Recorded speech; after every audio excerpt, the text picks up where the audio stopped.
LeBron James at Stephen Curry gumawa na naman ng history. Unahin na natin si LeBron James. Nalagpasan niya si Karl Malone sa all-time game leaders. Malamang nga, pagtapos ng kanyang karir, siya na rin ang maghari sa kategorya na yan. Hindi niya na tinapos ang game kontra Kings. Nagtungo na si LeBron sa locker room ng Lakers.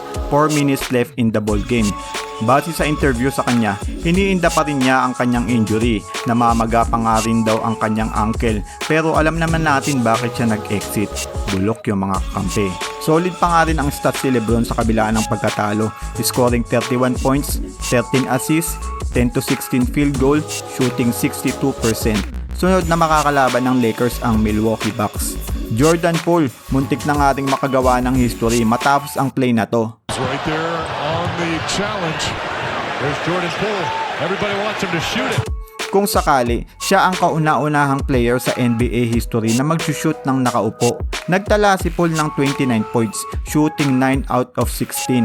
Parang unti-unti nang bumabalik yung version ng Jordan Poole 2022 Finals. Magtungo naman tayo kay Steph Curry. 40th all-time assist leader na si Curry matapos ang pasa niya na ito kay Draymond Green. Nalagpasan niya si Baron Davis. Though shooting naman talaga ang kanyang forte.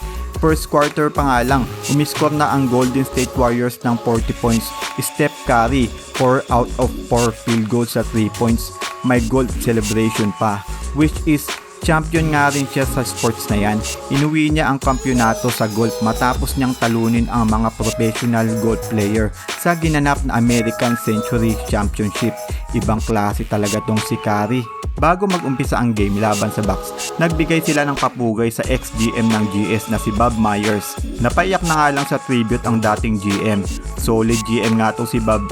Isa siya sa dahilan ng successful franchise ng Golden State Warriors. Nakuha niya si KD, Andrew Wiggins, mga bigating player nang walang binibitawan ni isa sa tatlong core ng Golden State Warriors.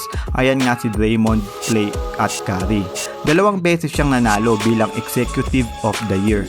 Magtungo na nga tayo sa kabilang dako. 2-time NBA All-Star Isaiah Thomas pumirma ng kontrata sa bagong team. G-League team yan ng Utah Jazz. Kung papala rin pwede pa siyang makabalik sa NBA. 4th quarter comeback. Mainit ang naging laban ng Bulls vs Jazz matapos makabalik ng Jazz sa laro. 0.9 seconds left. Nagkagulo matapos sakali ni John Collins ang assistant coach ng Bulls. Though na-prevent naman ang gulo. Andre Drummond mainit na mainit. Buti na lang na-prevent ang gulo. Panalo naman ang Bulls matapos sumablay ng Jazz sa 2 open 3.